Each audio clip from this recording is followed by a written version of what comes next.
The water is said to always speak to us, providing a sense of calm in the middle of tumult. However, the sound of the waves lapping against the coast just serves to remind me of how silent my life has become. A stillness left by children who don't seem to remember the sacrifices I've made, and a guy who never really noticed me. This is the narrative of my journey through betrayal, heartbreak, and too late independence. I want to hear from you before I start. From where are you watching? Remember to subscribe and follow along with me as we navigate this difficult yet therapeutic phase of my life. I'm 70 years old, and my name is Maggie Turner. I never thought I would be alone and battling for a place in a world that used to belong to my family. We have dreamed of owning a beachfront home for a long time, but now it feels like a prison. This was not always the case. It used to be a place of love and laughter, or at least the appearance of it. However, everything changed 3 years ago with Edward's death. Edward. His presence was both a boon and a bane. He was the type of man who could dominate a room just by entering there. He was everything to our kids, Daniel and Jessica, the man they admired, the one they thought was infallible. However, Edward was a shadow to me, one that I spent the most of my life beneath. He was self-centered, domineering, and harsh. I tried to love him, but the truth of who he really was always made it difficult. Our marriage was never about love, in my opinion. It had to do with maintaining appearances.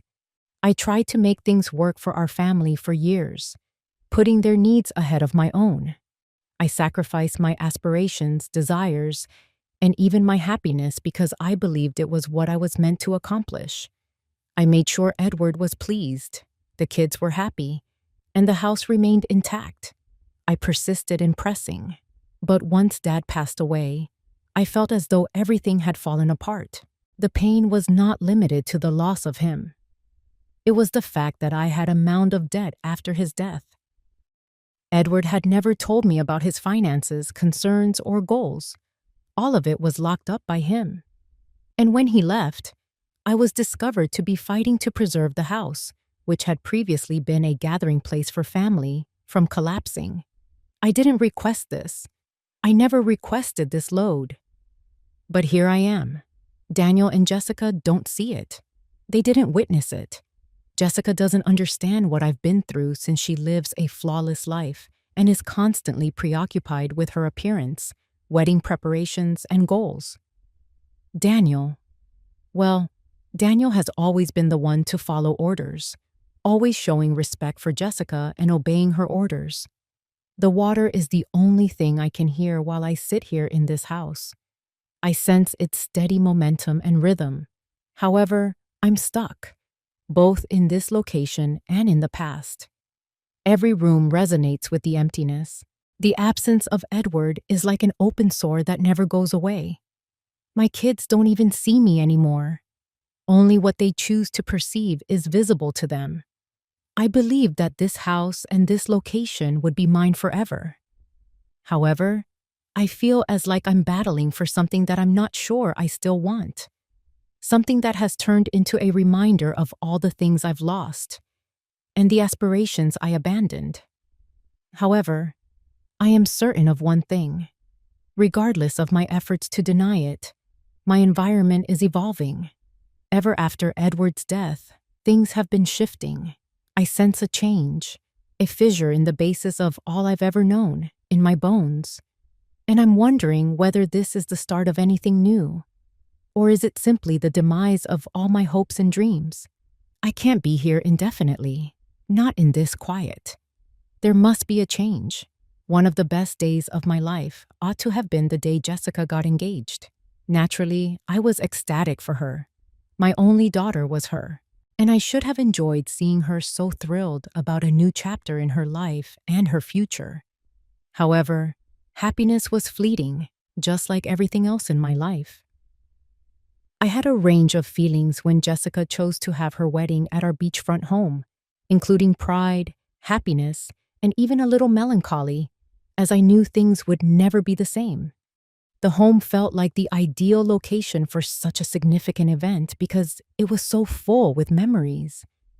It seemed like a dream come true to me, a chance for me to give her something lovely that had held so deep meaning for me. I kept picturing her coming down the stairs, wearing her bridal gown, Edward at her side. As the wedding arrangements started to take shape, I recognized a side of Jessica that I had not before noticed, even though I now knew it was only a fiction I was holding on to. She began pointing out the house's imperfections, which I found to be lovely. One afternoon, she stood in the center of the living room with her arms crossed in a critical manner and remarked, "Mom, this place is so outdated. I mean, who decorates a beach house like this? It's so, well, not Instagram worthy, you know?" I felt the sting of her words, but I tried to play it off. After all, it was her special day, right? "I thought you might like it here," I said, trying to keep my voice steady. "It's been in the family for so long, and there are so many memories." But Jessica wasn't interested in memories. She started listing all the things that needed to be fixed: the chipped paint on the walls, the outdated furniture, the cracked tiles in the bathroom. "No one's going to want to come here if it looks like this, Mom." It's embarrassing. And that was when I realized she didn't care about the history of this house, the time we spent together as a family, or the sacrifices I made to keep it. She saw it as a backdrop for her perfect life, a backdrop that didn't meet her standards. I wanted to say something. I wanted to tell her that this house was more than just an aesthetic, more than a place to throw a lavish wedding. It was where we spent our summers, where the sounds of laughter and love filled the air. But I didn't. I couldn't, because I didn't want to upset her. And in a way, I still believed that I needed to keep her happy. So I allowed her to make her demands. The list of renovations grew longer and longer. It seemed like every time she looked at something, it wasn't good enough. "The paint color is terrible. This rug needs to go. We can't have the wedding here if it looks like it's from the 80s. I tried to hold it together, but inside I felt a sharp pain. She was disregarding everything I'd worked for, everything I had put my heart into, and with each passing day, that pain deepened. My house, my sanctuary, was no longer my own. It was becoming something else, something that belonged to her vision of perfection, something I couldn't reach. And with every word, every complaint, I felt more and more like I didn't matter at all. I started to question myself. Had I ever mattered to her, or was I just a tool to help her achieve her dreams, a background figure in the story of her life? As I sat alone in the living room one evening, staring at the changes she demanded, I could feel the weight of it all pressing on my chest. This was not how it was supposed to be. I wasn't supposed to be invisible. I wasn't supposed to be the one to sacrifice everything for others. But here I was, again, holding the pieces of something that was slipping through my fingers. I had spent my life giving, trying to make everyone happy. But what had it gotten me? Nothing. Not a single moment where I was the priority. Not a single moment where my dreams were considered. And so the wedding planning continued. But with it came a quiet resignation in my heart. I wasn't the mother who would be included in the joy of this day. I was the mother who was expected to step aside, to make way for the perfect event, the perfect day. I was a background character in my own life. I tried not to let it get to me. But every time Jessica walked through the door, her mind consumed with ideas for her perfect wedding, the hurt gnawed at me. And when she finally picked out the perfect date and refused to consider the season's weather, I couldn't help but wonder, had I ever been truly seen? As the wedding day approached, I realized that everything was slipping away from me. The house, my place in the family, my role as a mother. I tried to hold on to the dream. But I knew now that this wasn't about love or family. It was about appearances, about doing what looked good on the outside. And when I walked into the kitchen one day, hoping for a moment of connection, to hear a simple thank you for everything I had done. I found Jessica standing there on the phone with her wedding planner, discussing the smallest of details, like the color of the napkins.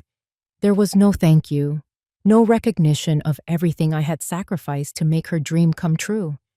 I was invisible, yet again. And as the sound of her laughter echoed through the house, I realized that I had been nothing more than an afterthought in her life. If there's one thing I've learned over the years, it's that silence can be as deafening as 1,000 screams. And right now, the silence in my life is overwhelming, especially when it comes to the house and everything Edward left behind. I remember how we used to dream about this place, the house by the beach, our sanctuary. Edward always talked about it as if it were the key to our happiness.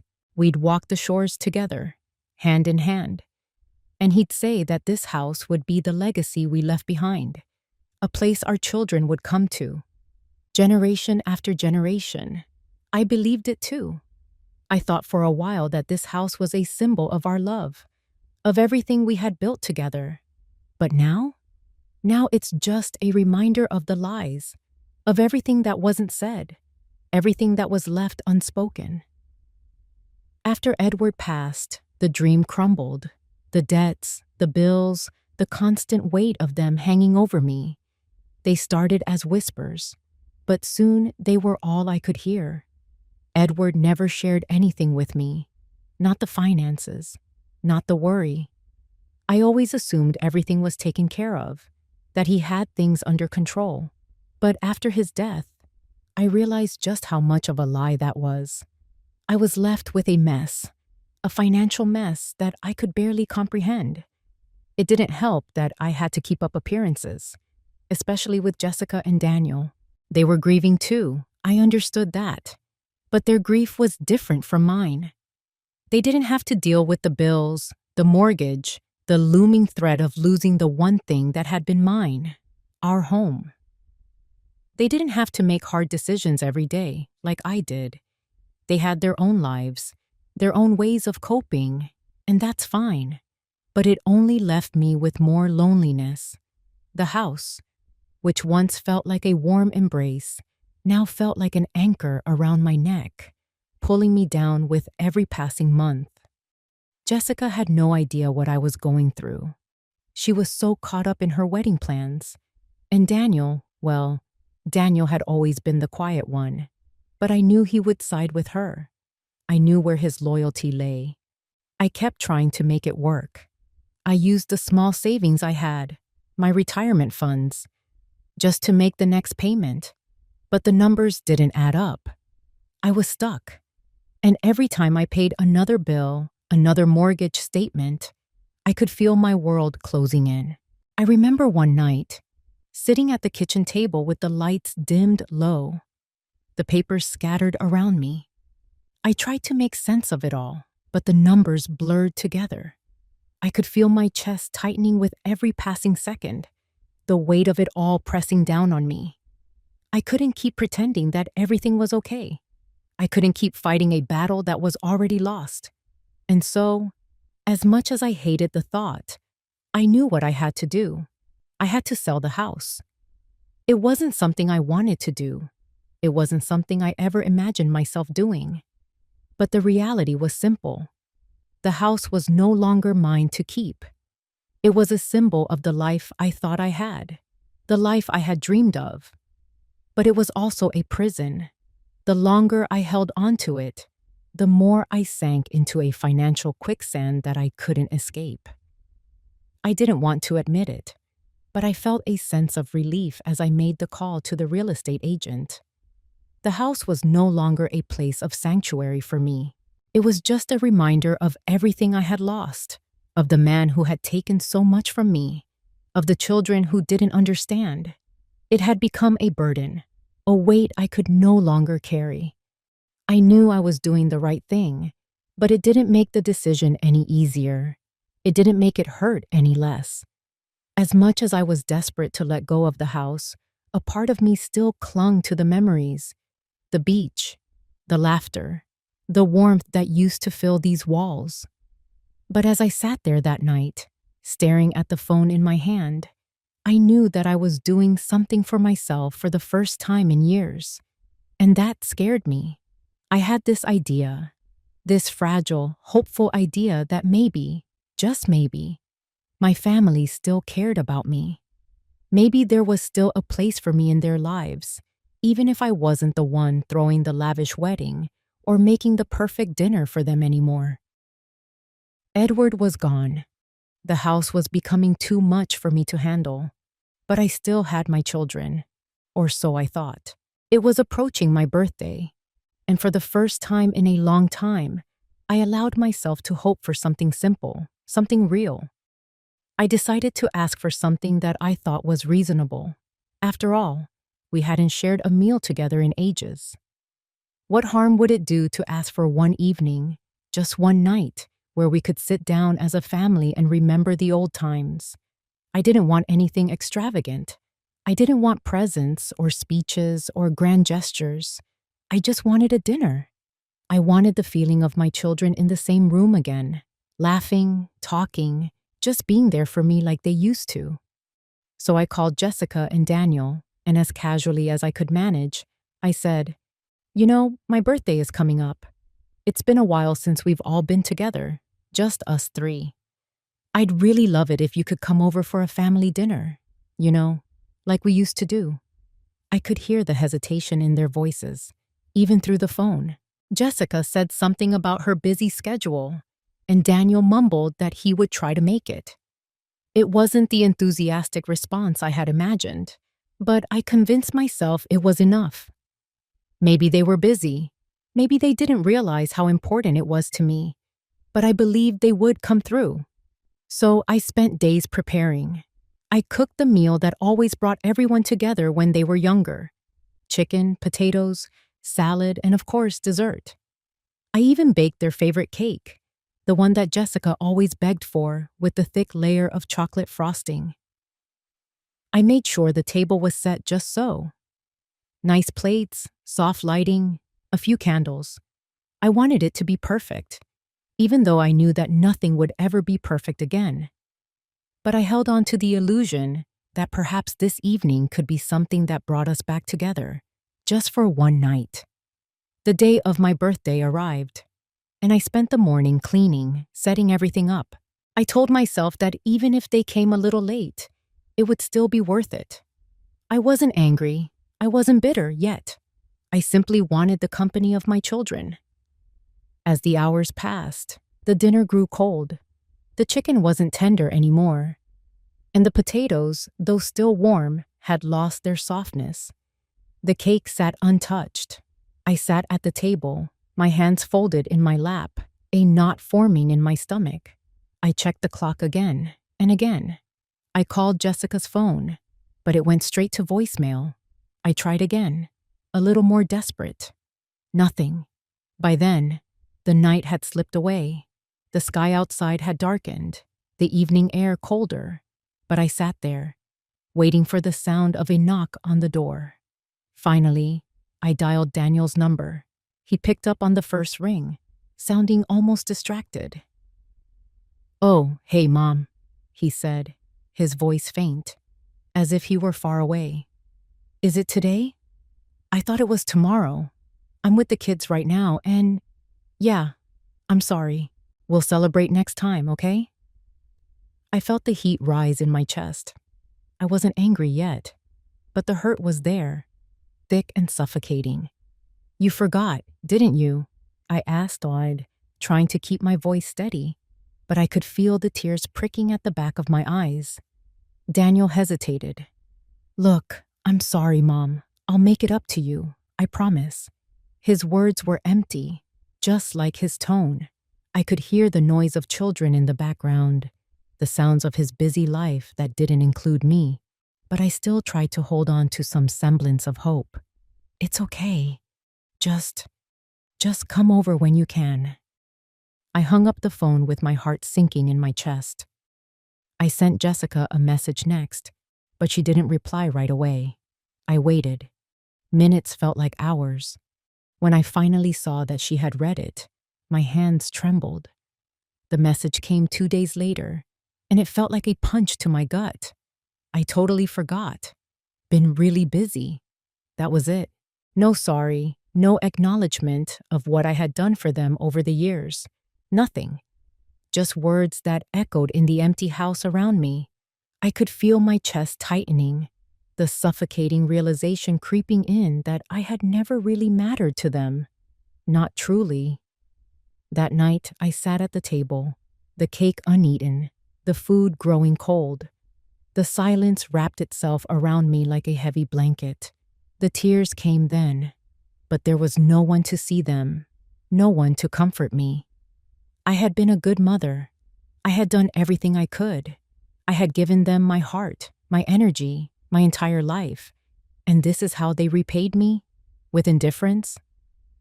As I sat there alone, staring at the empty chairs, the realization hit me like a ton of bricks. My children didn't see me. They never had. They only saw what I could give them. And once they had all they needed, I was forgotten. But that night, as I cleaned up the mess they had left behind, something in me shifted. I was done waiting, done hoping, done sacrificing. I had given them everything. I spent hours that night staring at the remnants of my birthday dinner. The untouched cake now sitting on the counter, a cruel reminder of what had just happened. It was as if the table itself was mocking me, the plates half set, the candles burnt down to nothing, all of it a stark contrast to the warmth and laughter I'd imagined. I had hoped for something small, something genuine, but instead I was left in this house, surrounded by my own loneliness, with only the sound of the ocean crashing outside to keep me company. The sadness wasn't the worst part. It was the emptiness. It was the realization that, in my own family, I was just an afterthought, a shadow in their busy, perfect lives. That night, the hurt settled in deep, like a stone in my chest, and it didn't leave. Not for days.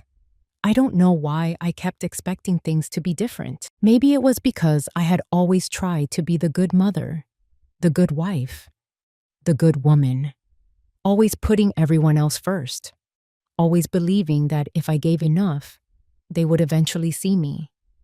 But after that night, I knew better. Jessica's message, so cold and dismissive, echoed in my head. It wasn't just that she forgot. It was the way she dismissed it, as though it didn't matter to her at all. I wasn't just a mother to her. I was an inconvenience, something she could easily forget when it suited her. And Daniel's response? The same. A promise to make it up to me that would never come true. Empty words, just like all the promises I had given them over the years. I was tired. I was tired of pretending, tired of hoping. I'd been invisible for so long. I wasn't sure I even knew how to be seen anymore. The next morning, I woke up with the weight of it all pressing on me like an unbearable fog. But the fog was lifting, just enough to see what I had to do. It wasn't just about my children anymore. It wasn't about keeping up appearances. I didn't need their approval, their validation, their empty promises. I needed to save myself. I knew that my whole life had been about making them happy, about making Edward happy. I had spent decades putting everyone before me, sacrificing my own happiness, my own dreams, all for them. And what had it gotten me? Betrayal, disappointment, heartache. And yet, there I was, still trying to please them, still trying to make them care. But not anymore.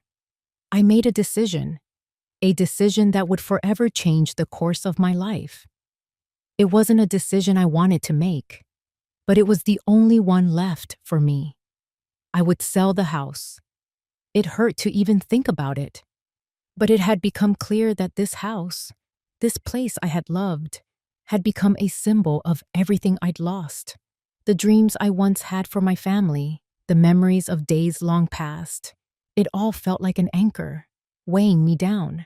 But more than that, I needed the financial freedom, the debt, the constant pressure to keep up with payments. It was choking me. It was making me small, invisible, and I couldn't live like that anymore. I called a real estate agent that afternoon, after weeks of wrestling with myself. I told him I wanted to sell, and I wanted it done quickly. No turning back. No more hoping that things would get better.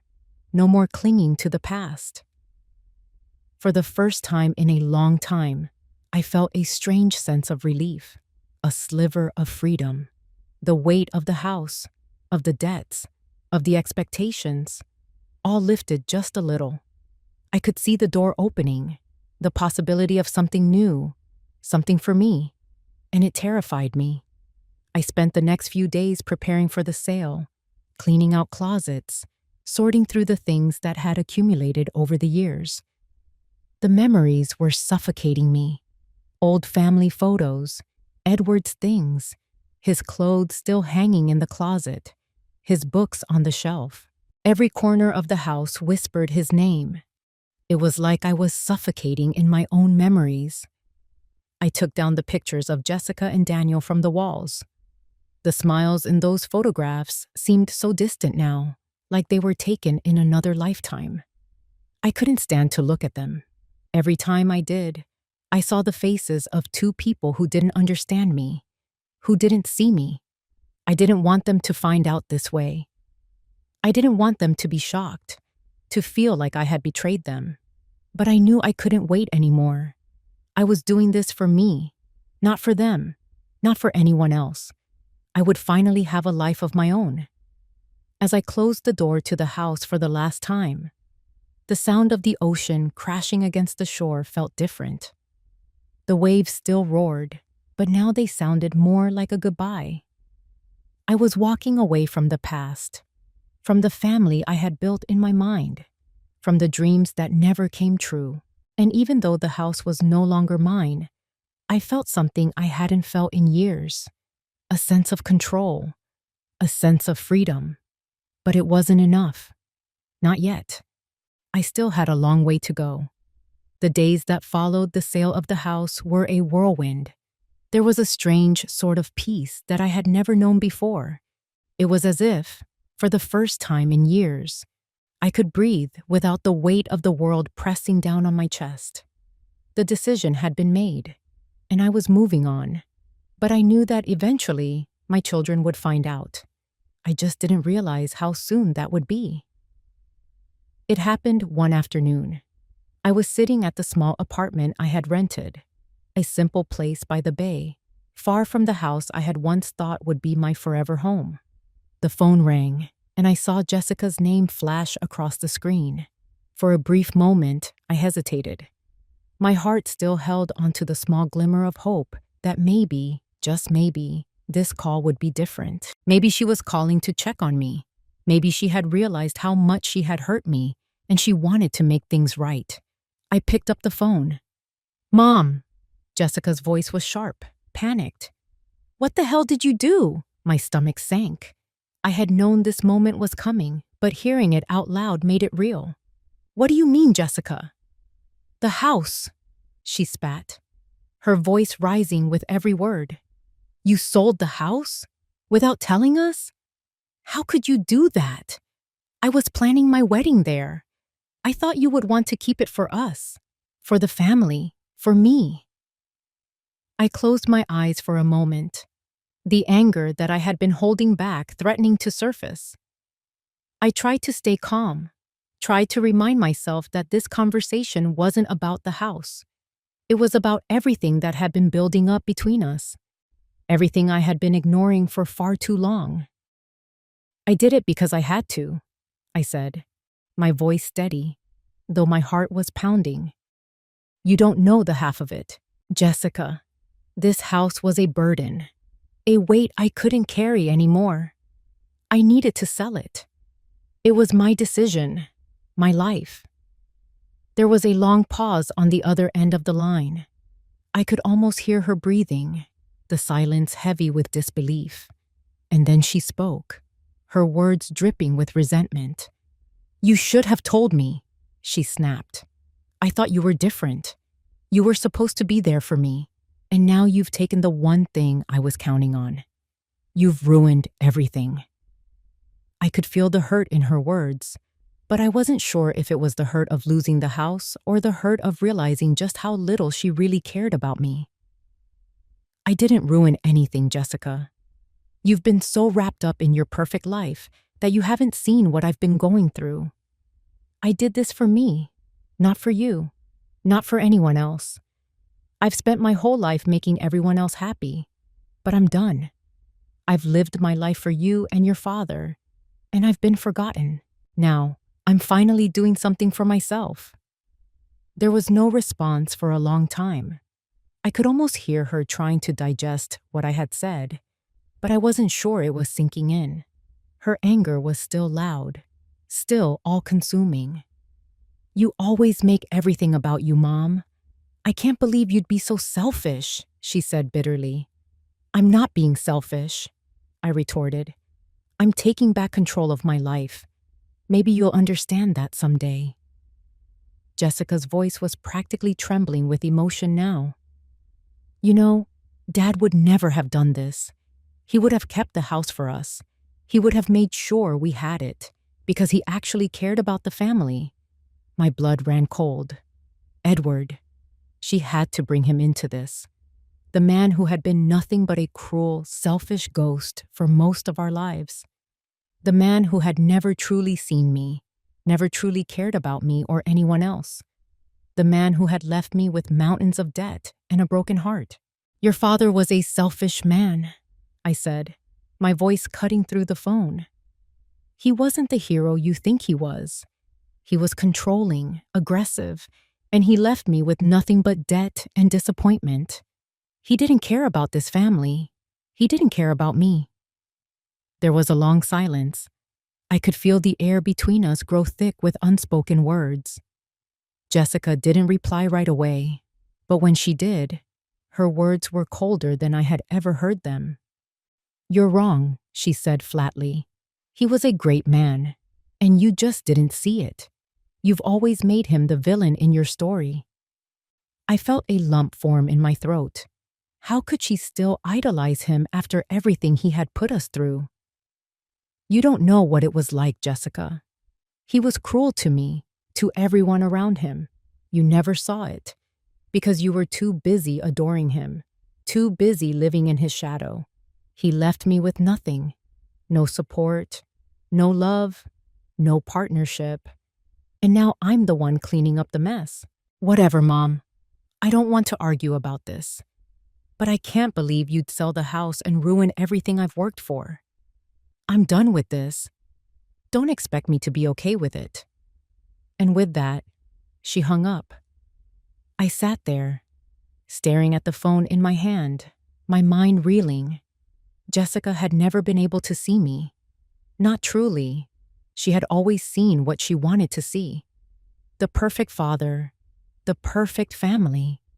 Even when everything around her was falling apart, she was blinded by her idolization of a man who had never deserved it. I had hoped, just once, she would understand, that she would see the truth. But instead, she chose to keep her blinders on, to stay wrapped up in the fantasy of a man who was long gone. I wasn't sure if I would ever be able to reach her, but in that moment, I knew something for sure. I wasn't going back. I wasn't going to beg for her love or approval. I wasn't going to live in the shadow of the man who had never given me anything but heartbreak. The house was gone, but in its place, I was finally starting to find myself. It would take time, but I knew one thing. I was done being invisible. And if Jessica couldn't see me for who I truly was, that was her loss. The day Daniel found out about the sale of the house, I could feel the tension rising before he even said a word. He called me, his voice low, as if trying to mask the disappointment. But I could hear it clearly. He was upset. He wasn't just angry about the house. He was angry at me. And I was tired of it. Mom, why did you do it? Why did you sell the house without talking to anyone? His voice was tight, controlled, but I could feel the accusation in his words. Why? I repeated, my voice flat. Because it was my decision, Daniel. Because it was what I needed to do. The house was a burden I couldn't carry anymore. The debts were crushing me, and I couldn't keep pretending everything was fine. He didn't respond right away, and I could hear him shifting around on the other end of the line, probably trying to figure out how to make me feel guilty. But Jessica was planning everything around that house, Mom. Her wedding was going to be there. Everything. It was all set. You knew how important it was to her. I knew what was important to her. I snapped, my patience wearing thin. But let me remind you, Daniel, I was the one who sacrificed everything to make sure she had what she wanted for years. And what did I get in return? A daughter who doesn't even see me. A son who can't stand up for me. You two never asked what I needed. Never asked if I was happy. You think her wedding is the most important thing. But you've both forgotten about the years I spent keeping this family together. The years I spent being invisible.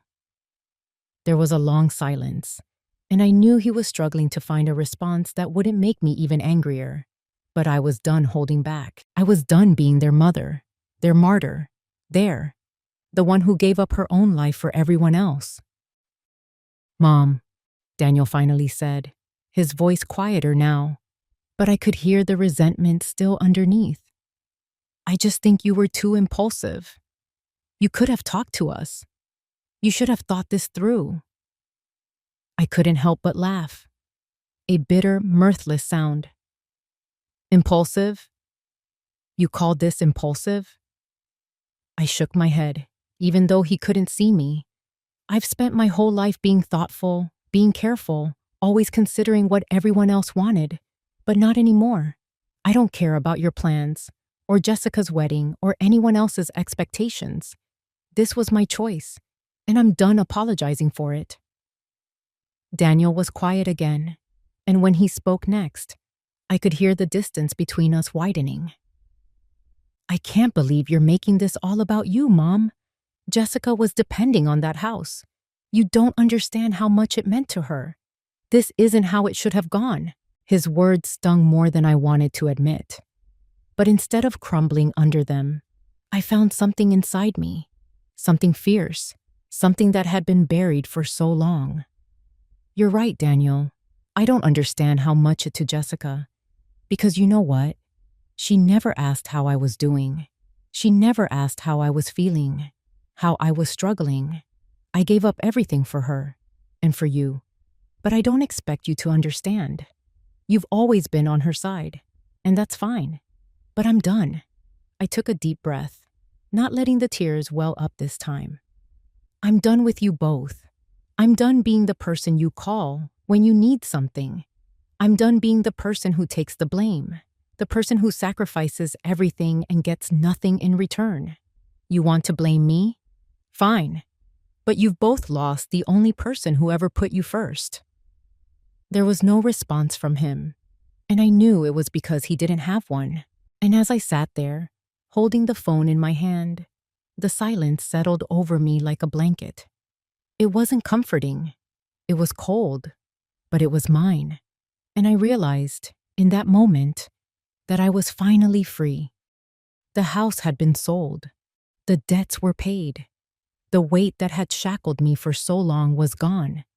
And with it, the illusion of being needed. I no longer had to wear the mask of the mother, the wife, the woman who existed only to serve others. I could finally breathe. For the first time in my life, I didn't have to fight for a place in the world. I didn't have to beg for love. I didn't have to apologize for living for myself.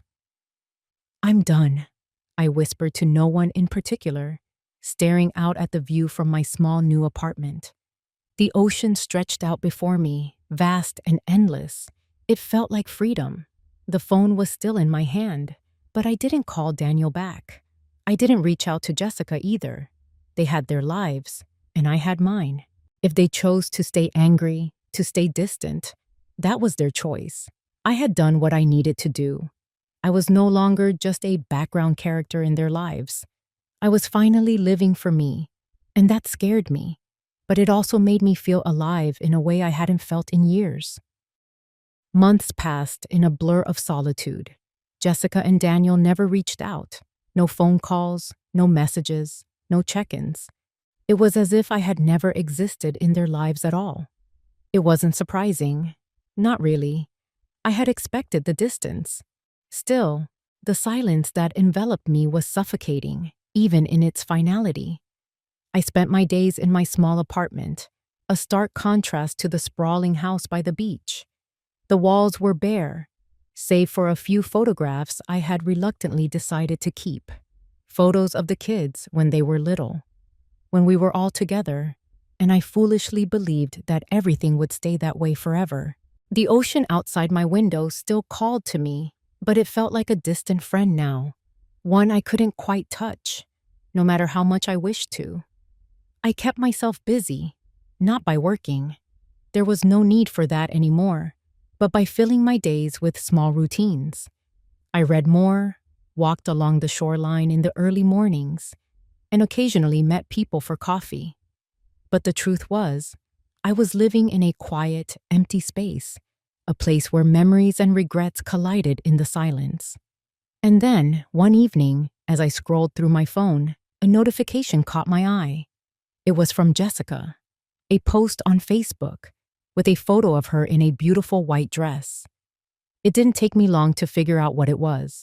Her wedding. I felt the air leave my lungs as I stared at the picture. There she was, smiling, radiant, her eyes shining with the happiness that had always been so distant from me. She looked perfect, as I had always imagined she would. And there I was, not there. A ghost once again, invisible in the background of her life. My heart sank. The pain wasn't just in the fact that I wasn't invited to her wedding, though that cut deep. It was in the realization that she had moved on without me, that my absence didn't matter. I wasn't even a footnote in her life anymore. The mother who had given everything to her, who had built her up, was now nothing more than a distant memory. The tears I hadn't allowed myself to shed over the months finally came. But they weren't the kind of tears I expected. They weren't tears of desperation or betrayal, though I felt both. No, they were tears of acceptance. In that moment, I understood what had happened. Jessica had never seen me for who I was. She had only ever seen what I could provide for her, what I could give. And now that I had nothing left to offer, I was no longer needed. The realization settled deep within me, and as painful as it was, there was a strange sense of freedom that came with it. I wasn't a mother who would be a part of her perfect world. I wasn't a figure in her life anymore. I was free. But the sadness lingered, even in my newfound freedom.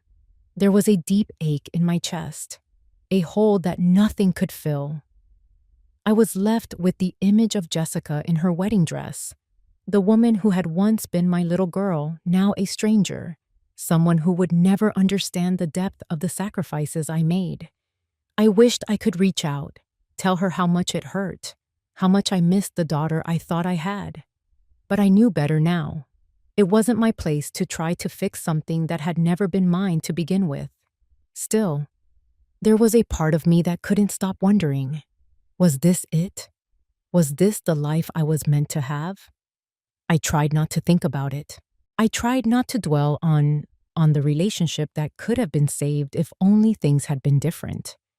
But every now and then, I would catch myself wondering what could have happened if I had just held on a little longer, if I had just tried harder. But those thoughts only made the ache sharper. And so, I pushed them aside. I focused on the small things. I began to focus more on myself, something I hadn't done in decades. I took up painting, something I had always wanted to try but never had the time for. I started walking further down the beach, as if walking away from my past, from the ghosts of the life I had lived. I started to feel a little less lost, a little more me. I couldn't change what had happened, couldn't force Jessica to understand. but I could choose to live my life in a way that was mine. The house was gone, and the family I had given everything to was no longer mine. But I was still here.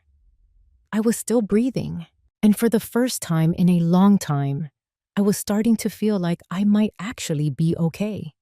And then, one morning, as I sat by the window with my coffee, I saw a couple walking hand in hand along the beach. They were laughing, their steps light in the early morning sun, their happiness spilling over in waves.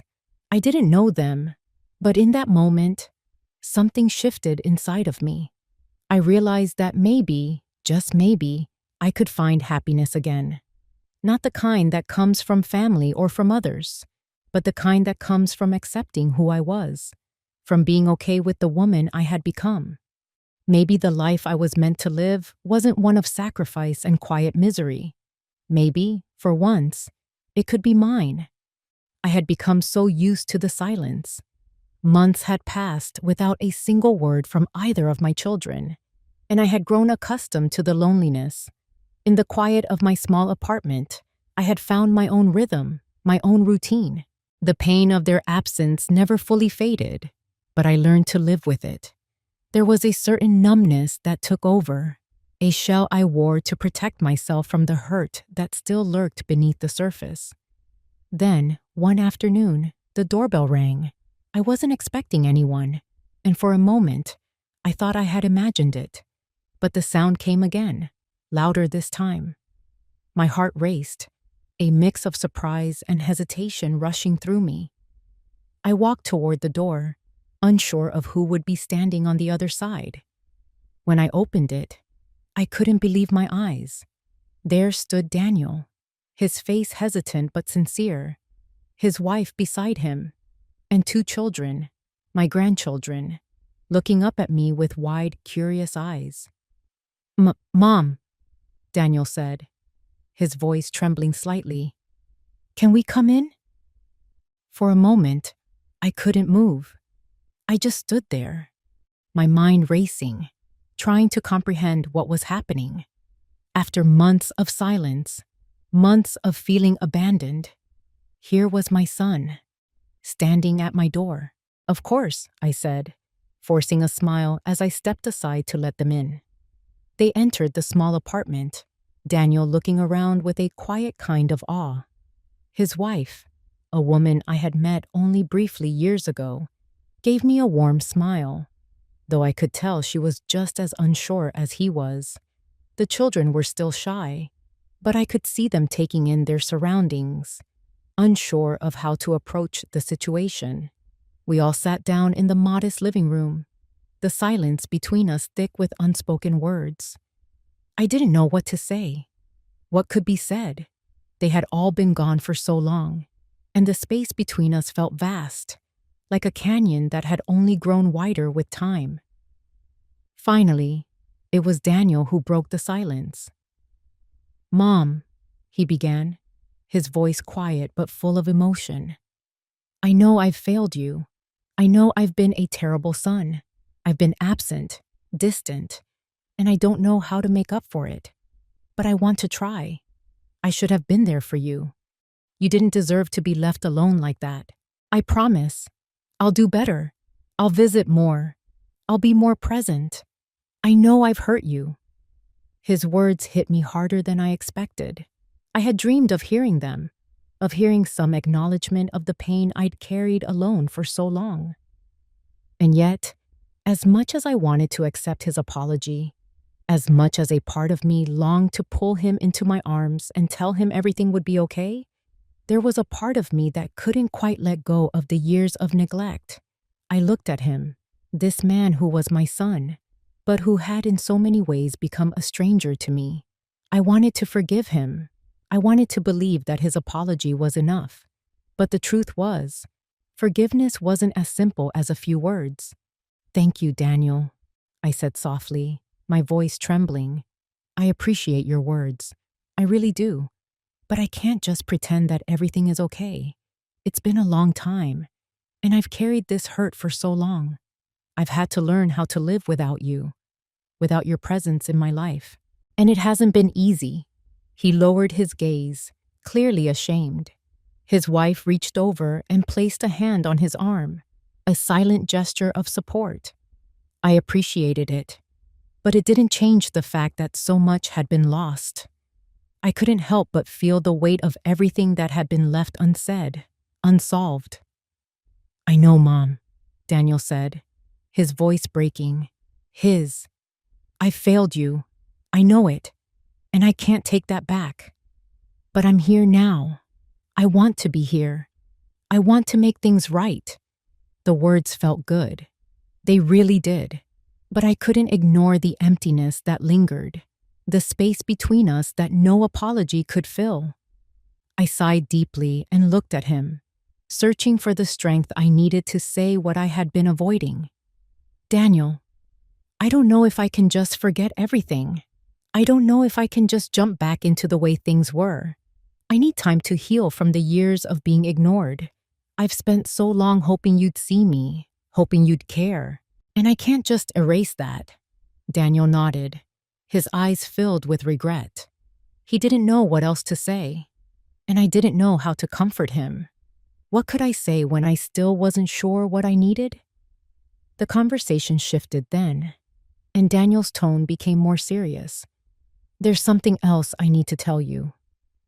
"Mom," he said, his eyes narrowing slightly as he glanced over at his wife. "I've been worried about Jessica. I know you haven't heard from her either, but I see how she is. And it's not good. The wedding, everything. It seemed perfect. But I don't think it is. She's not happy, Mom. I don't think she's ever been happy in that marriage." I froze, a chill running through me. I had tried so hard to stay out of it, to let Jessica live her life without my interference. But now, hearing Daniel's words, a knot formed in my chest. "What do you mean?" I asked, my voice barely above a whisper. Daniel ran a hand through his hair, clearly troubled. "I don't know exactly, but I can see it. The way she's changed, the way she acts, the way he treats her. It's not right. I don't like the way he talks to her. I don't like the way he controls her. It's like she's becoming someone else. Someone I don't even recognize." My heart ached at the thought of Jessica, my daughter, the little girl I had raised, feeling trapped, feeling small. But I couldn't let myself get sucked into the cycle again. I couldn't keep trying to fix things that weren't mine to fix. "I can't help her, Daniel," I said, my voice steady despite the pain that burned inside. I tried. I tried for years. But she doesn't want me in her life. She doesn't want my help. As much as I love her, I can't keep pushing myself into her world when she's made it clear she doesn't want me there." Daniel's face softened, and I could see the understanding in his eyes. He knew. He understood what I was saying, even if it hurt. "I know, Mom," he whispered, "but maybe, just maybe, if you reach out, if you try again, she'll see that you're there for her." I shook my head gently. "No, Daniel. She has to come to me. I can't keep chasing after her. I've done that for so long, and it's never worked. I've tried to be the mother she needed. But right now, all I can do is wait. Wait for her to come back to me when she's ready." There was a heavy silence in the room, and for a moment, all I could hear was the distant sound of the waves crashing against the shore. The distance between us, the children I had given everything for, the daughter I had tried to save, was still there. But for the first time in a long time, I felt like I was finally letting go of the past. A few days later, it was just another quiet evening, and I had nearly forgotten what it felt like to be disturbed by a ringing phone. I had spent days in a quiet, strange peace, if you could call it that, where I was beginning to adjust to the silence. I had let go of the idea of ever being close to my children again. They had their lives, and I had mine. And then, the phone rang. I looked at the caller ID, my heart tightening in my chest. It was Jessica. I hadn't heard from her in so long. The last time I saw her name pop up on my phone, it was for a brief, detached message, a reminder of how far we had drifted apart. But this time, there was something different, something urgent in the way the phone rang, and something in the pit of my stomach told me this call would be unlike any of the others. I picked up the phone, my hand trembling just slightly. "Mom?" Jessica's voice came through, and it was cracked, fragile. There was no pretense this time, no distance, just pain. I couldn't even speak at first. I waited for her to continue, my own breath held in the tension of the moment. "Mom, I'm so sorry. I don't even know how to say this, but I need you to know. I've been horrible to you. I was a babaka, and I know it. I was cruel. And now I don't know what to do." Her voice trembled, breaking as she spoke, and the sound of her tears on the other end of the line caught me off guard. Jessica, my strong, independent daughter, always the one to push me away, was crying. And it was unlike any cry I had ever heard from her. This wasn't the anger or resentment I had grown accustomed to. This was real pain. For a moment, I felt my own emotions start to rise, the hurt that I had buried so deep inside of me. The years of neglect, the constant rejection, all bubbled up in my chest, but I swallowed it down. I needed to listen. I needed to let her say whatever it was that had brought her here, to this point of raw honesty. "I'm not okay, Mom," Jessica continued, her voice barely audible through her sobs. I don't know how to fix things. I don't know how to make it better. But I need you to know that I'm so sorry. I don't deserve your forgiveness, but I need it." I felt my heart break as I listened, not because of the apology, but because of what was coming next. I knew that something had broken inside her, something that had forced her to face the truth. I found out that he's been cheating on me," Jessica whispered, her voice trembling with emotion. "And it's worse than that. He's getting aggressive. He's been treating me like I don't matter, like I'm nothing. And I don't know what to do anymore, Mom. I need to leave him. I don't know how, but I know I can't stay. I feel so lost." The words hit me like a wave, pulling the air from my lungs. I hadn't been prepared for this, not in the way I thought I might be. I had always known something was wrong, knew that Jessica had been trapped in a relationship that wasn't healthy. But to hear her say it, to hear the vulnerability in her voice, it was a shock. The pain she was going through, the fear, it was so real, and it tore at me. I had warned her. I had tried so hard to protect her from the mistakes I saw her making. But she hadn't listened. She never did. Now, here she was, broken, shattered by the very man she had married. The same kind of man I had warned her about. The same kind of man I had suffered through. And yet, as I listened to her, I couldn't help but feel a sense of sorrow, and strangely, relief. Sorrow for the pain she was enduring now. Relief because finally, after all these years, she was seeing the truth for herself. She was seeing what I had been trying to show her for so long, even when she refused to hear it. "I've tried to protect you, Jessica. I've always tried to warn you," I said, my voice firm but not unkind. "I told you that he wasn't good for you, that he was controlling, that he would treat you like you didn't matter. But you never wanted to listen. You were so wrapped up in the idea of him, in your perfect life, that you didn't see the danger. I did see it, Jessica. And now you're paying the price." There was silence on the other end, and for a moment, I thought she might hang up. But when she spoke, her voice was quiet, full of regret. "I know, Mom. I know. I was so stupid, so cruel to you. I was too proud to see the truth. And now I realize how wrong I was. I treated you like you were nothing, And I've been so selfish. I felt the weight of her words press down on me, but I refused to soften my tone. She needed to hear it. You have a lot to learn, Jessica. And I can't always be the one to protect you. I've done my part. I've been your mother, even when you didn't want me to be. But now it's time for you to grow up. You need to face your mistakes and learn from them. I can't keep saving you from everything. I don't want to be like him, Mom.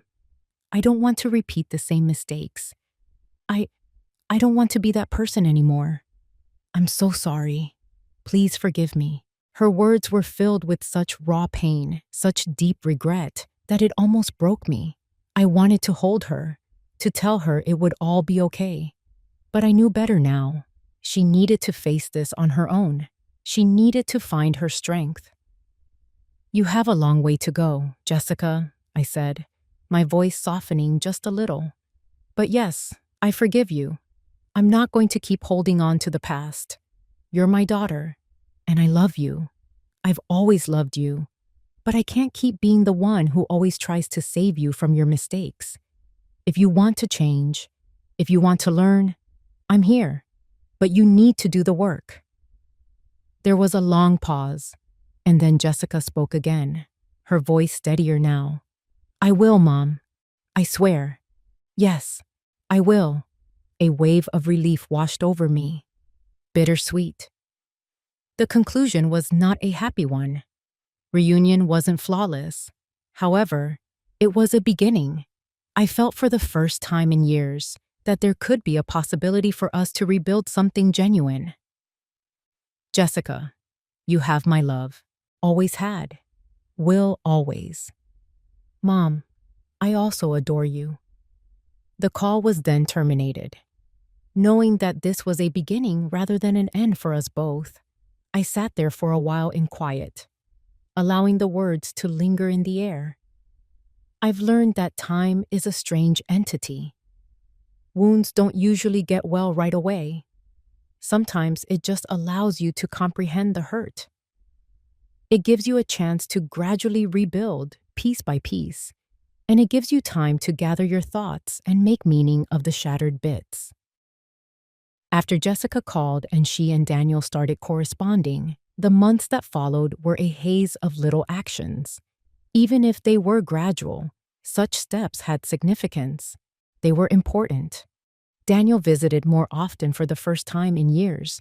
It was unpleasant at first, and there was a heavy quiet between us, as though we were still getting used to speaking to one another.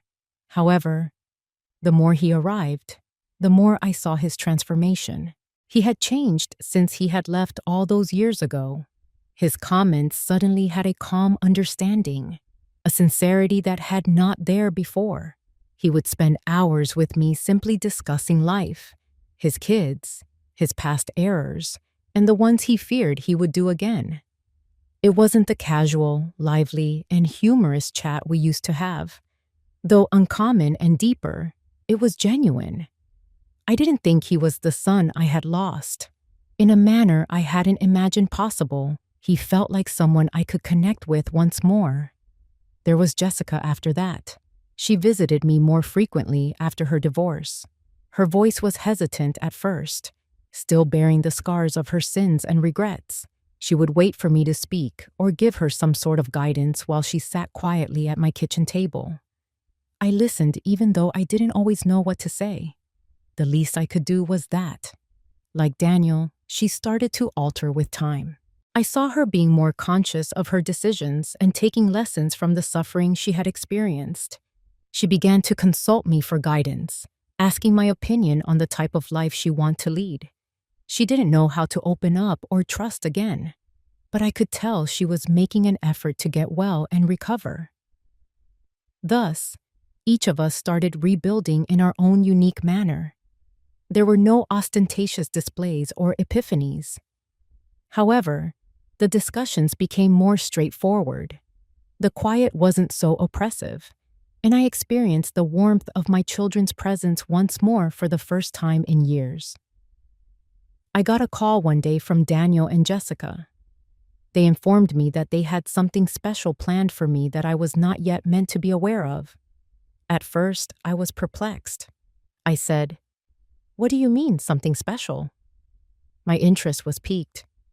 "When you arrive, Mom, we'll let you know," Jessica remarked, her voice containing a hint of eagerness and a quiet giggle. "Have faith in us."